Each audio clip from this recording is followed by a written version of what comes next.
So I have removed hollow wall anchors from this wall, and are left with these more or less nasty holes that I need to fix.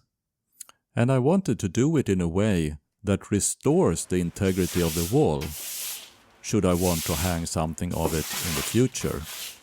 So I thought, at the very least, I need to put back the inside back paper again, so I can fill the hole properly with new plaster.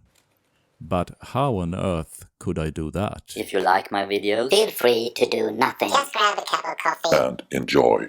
This problem really frustrated me. I did not want to be held up by this seemingly trivial problem. But I did not want to do a poor job either. I started by removing any loose plaster and paper using a utility knife and a round file. That at least left me with sound holes and no cracks in the remaining plaster. Then, through sheer trial and error, I came up with 4 different ways to get shapes of different paper into the holes. And with some fiddling, managed to have the paper expand and cover the hole from the inside. 1. Umbrella folding. 2. Cone folding. 3. Cone folding with a wider slit. And 4. Spiral cutting and threading. Of the 3, I think spiral cutting and threading has the highest potential to actually be a workable solution.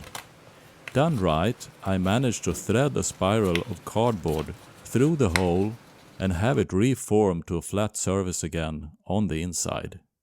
The umbrella folded paper, as well as the 2 variants of cone folded, did work, but for me it was really fiddly to have them expand to a flat surface again on the inside.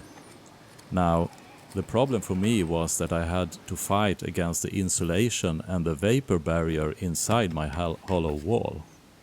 If your walls are empty, maybe you can be more successful with the umbrella and cone folding than I was. Anyhow, at the end I had to stop these experiments and just use the paper I had managed to get in as backing on my holes. I fastened them to the plaster wall with a blob of wood glue, and I plan to now fill these holes with new plaster.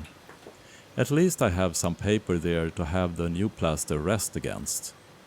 And if I am just careful when I insert the first plaster, I should be able to fill these holes to the thickness of the plasterboards without creating too large of a bulb on the inside. So, I hope you found something interesting in this video that you can take with you and perhaps use when you fix your own hollow drywall holes.